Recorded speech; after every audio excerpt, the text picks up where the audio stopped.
참으로 존귀하신 하나님, 오늘 하루도 주님의 말씀 앞에 섭니다. 하나님 깨달아 알 수 있는 은혜를 우리에게 허락하여 주십시오.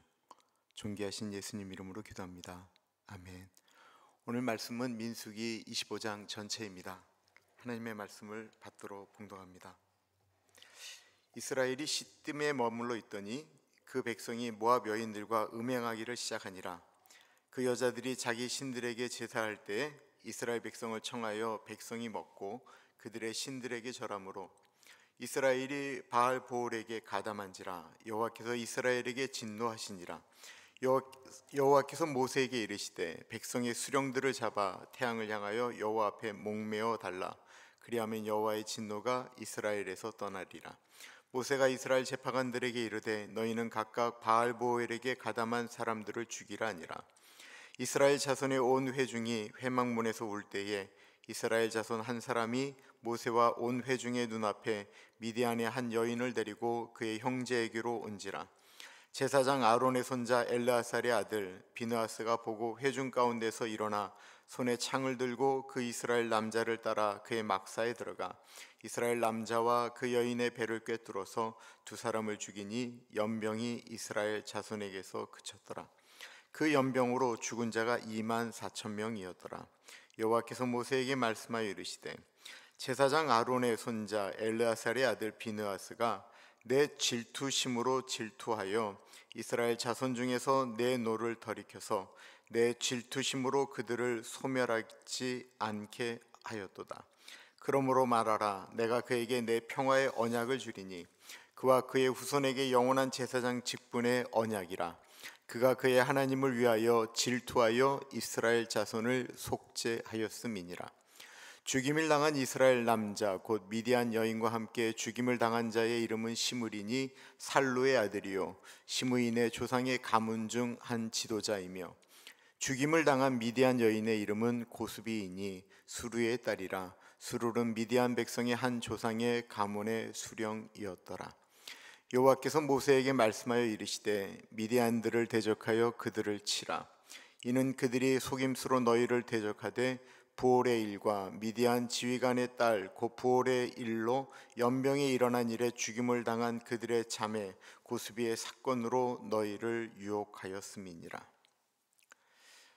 성경은 일기 형식으로 쓰여진 것이 아니고요, 사건 중심으로 쓰여져 있습니다. 사건 중심으로 쓰여져 있다라고 하는 것은 바꿔 말하면 인물 중심으로 쓰여져 있다라고 하는 것입니다. 그리고 어떤 사건이 일어날 때 인물 중심이기 때문에 어떤 사람은 범죄함으로 이름이 쓰여 있기도 하고요, 어떤 사람은 하나님께 쓰임 받아서 사용되어지고 있다라는 것입니다. 예를 들면 첫 번째 살인을 저지른 사람은 가인이죠. 가인이 동생 아벨을 죽입니다. 그 이후로 수많은 다른 곳에서도 그런 일들이 일어났다라고 하는 것입니다. 에서는 팥죽 한 그릇에 자신의 그 소중한 장자권을 팔은 사람으로 기록이 되고 있습니다. 반대로 아브라함은 믿음의 조상으로, 요셉은 하나님의 꿈을 이루는 꿈꾸는 자로 기록되어지죠. 오늘 본문에는 이스라엘 공동체를 파괴한 사람과 이스라엘 공동체를 구원한 사람의 이름이 나옵니다. 먼저 나오는 사람은 공동체를 파괴하고 사람들에게 악영향을 미치는 사람들입니다. 이들이 지도자였습니다. 이스라엘이 시딤에 머물러 있더니 그 백성이 모압 여자들과 음행하기를 시작하니라. 그 여자들이 자기 신들에게 제사할 때에 이스라엘 백성을 청하매 백성이 먹고 그들의 신들에게 절하므로 이스라엘이 바알 보올에게 가담한지라. 여호와께서 이스라엘에게 진노하시니라.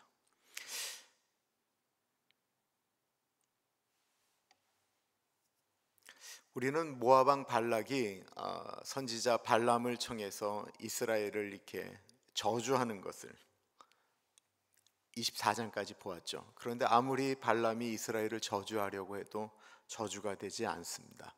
그때 발람이 떠나가면서 돈을 받았기 때문에 발락에게 한 계책을 소개하게 되지요. 그것은 이스라엘 사람들이 음란함으로 넘어가도록 하는 것이었습니다. 그 내용이 요한계시록 2장 14절에 나오는데 이렇게 나오고 있습니다. 내가 두어 가지 책망할 것이 있나니 거기 네게 발람의 교훈을 지키는 자들이 있도다. 발람이 발락을 가르쳐 이스라엘 앞에 올무를 놓아 우상의 제물을 먹게 하였고 또 행음하게 하였느니라. 모압이 섬겼던 신은 바알과 아세다롯입니다. 이 아세다롯은 바알의 그 부인되는 신인데요. 이 아세다롯의 그 전설이 뭐냐면 처녀 때 임신했다라는 거예요. 오늘날하고 다르게 수천 년 전 얘기니까 더 놀라운 얘기죠.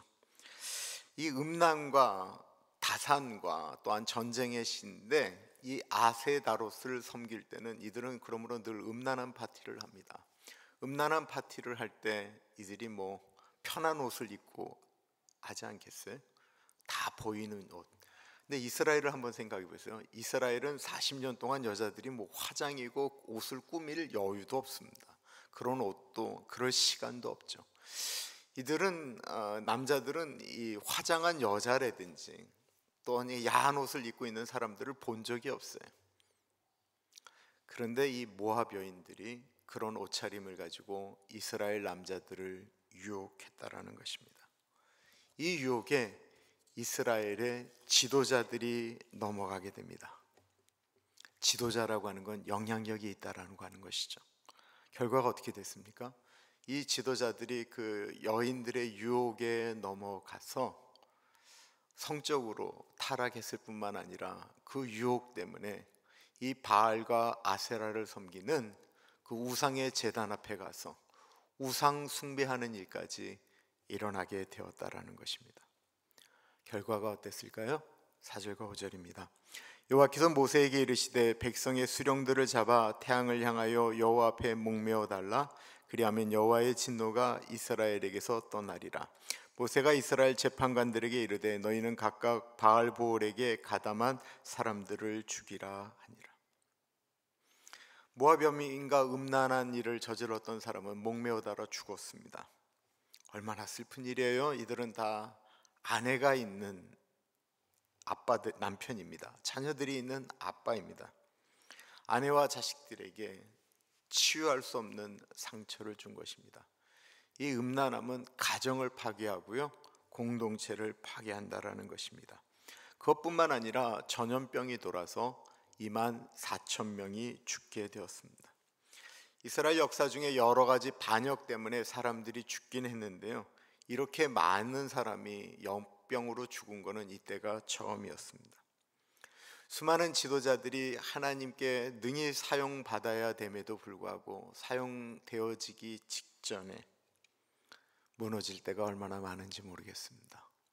공동체에 아픔을 준 지도자들인데 이때 한 사람의 이름이 나타나게 됩니다.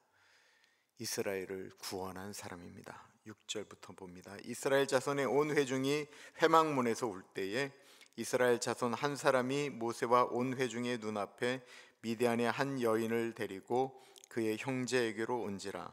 제사장 아론의 손자 엘르아살의 아들 비느하스가 보고 회중 가운데서 일어나 손에 창을 들고 그 이스라엘 남자를 따라 그의 막사로 들어가 이스라엘 남자와 그 여인의 배를 꿰뚫어서 두 사람을 죽이니 연병이 이스라엘 자손에게서 그쳤더라.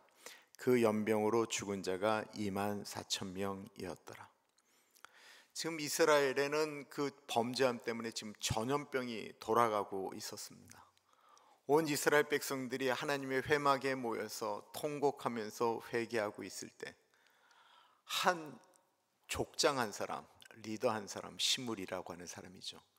이 사람이 미디안 여인 고스비라고 하는 여인을 데리고 자기 막사로 들어가는 거예요.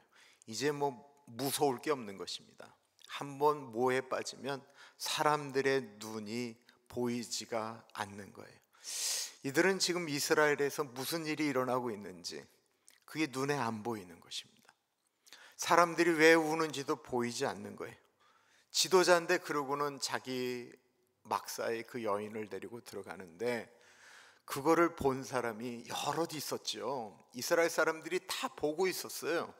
근데 그 중에 한 사람, 아론의 손자 엘르아살의 아들 비느하스가 창을 들고 쫓아 들어가서 창 하나로 그 두 사람을 꿰뚫어 죽였다라는 것입니다. 어떻게 보면 잔인한 모습인지 모르겠습니다. 그런데요, 이 비느하스가 한 창으로 그 남녀를 죽였을 때 일어난 일은 무엇일까요?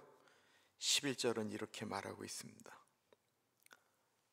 역병이 죽은 자가 멈췄다라고 이야기하고 있습니다. 두 사람을 죽이니 연병이 이스라엘 자손에게서 그쳤더라.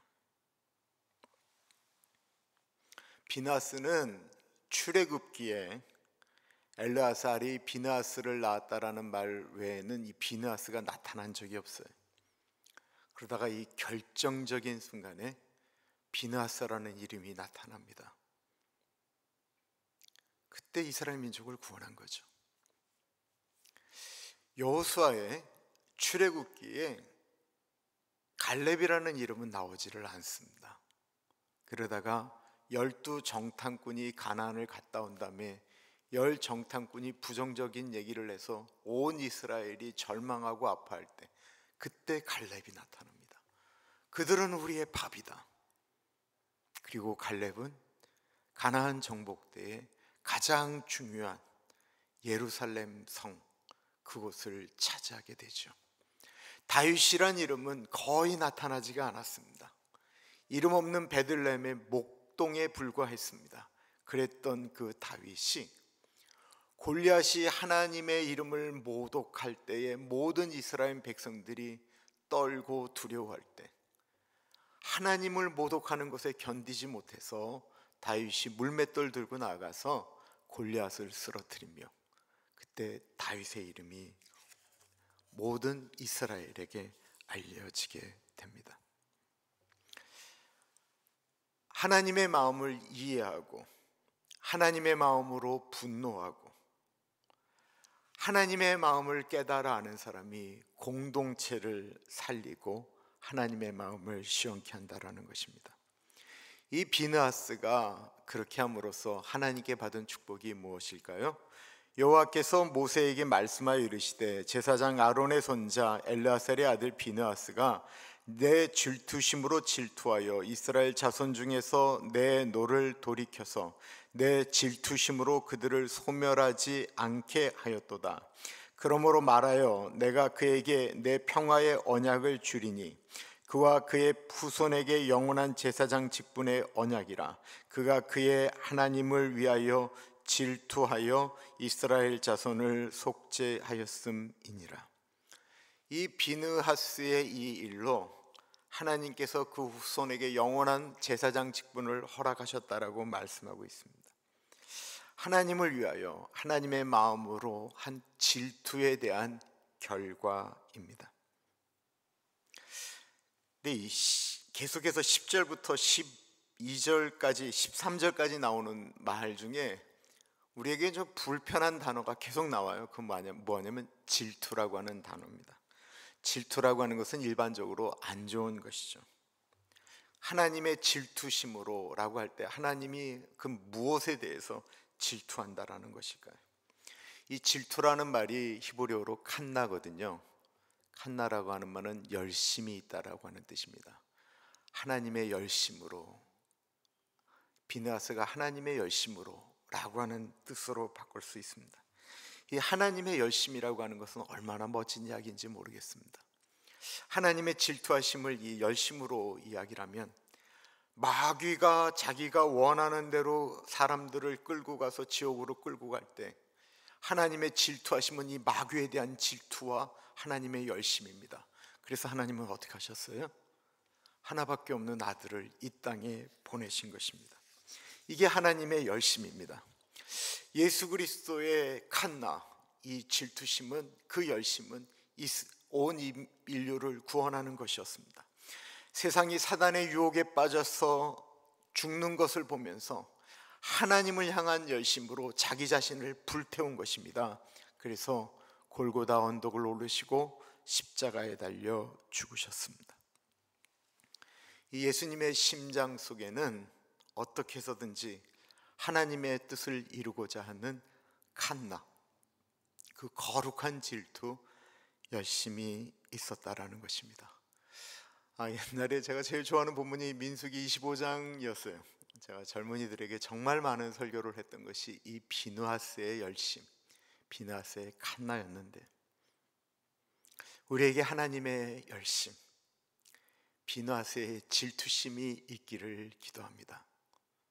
이거는 하나님의 것인데, 이건 하나님이 이렇게 원치 않을 것인데 라고 하는 마음이 일어나서 그것을 다른 사람에게 하라고 하는 것이 아니고, 내가 그 열심을 가지고 하나님의 일을 한다고 한다면 분명히 하나님은 기억하시고 비느하스에게 주셨던 그 은혜를 우리에게도 주실 것입니다. 잊지 마세요. 여기서 말하는 질투는 칸나, 하나님의 열심입니다. 우리가 그것을 갖기를 소원합니다. 기도하겠습니다. 참으로 존귀하신 하나님, 비느하스를 통해서 하나님의 열심을 보게 됩니다. 한 사람 시므리는 이스라엘의 저주가 되는 행동을 하였는데, 하나님의 열심을 가진 비느하스는 이스라엘의 전염병이 돌아가는 것을 멈추게 하였습니다. 하나님 앞에 우리의 이름이 어떻게 이렇게 기록되어지는가를 다시 한번 묵상하게 됩니다. 하나님의 열심으로 살아가는 우리들이 되어지기를 기도합니다. 오늘 하루도 하나님을 향한 열심, 칸나를 가지고 살아가는 우리 모두가 되게 하여 주옵소서. 지금은 우리 주 예수 그리스도의 은혜와 하나님 아버지의 그 크신 사랑하심과 성령 하나님의 감화감동 역사 충만 교통하심이 하나님을 붙들고 하나님을 바라보며 하나님의 그 질투하심, 그 열심을 나의 심장에 가지고 살아가겠습니다 다짐하는 사랑하는 주의 백성들 머리 위에 지금으로부터 영원토록 함께 하시길 간절히 축원하옵나이다. 아멘.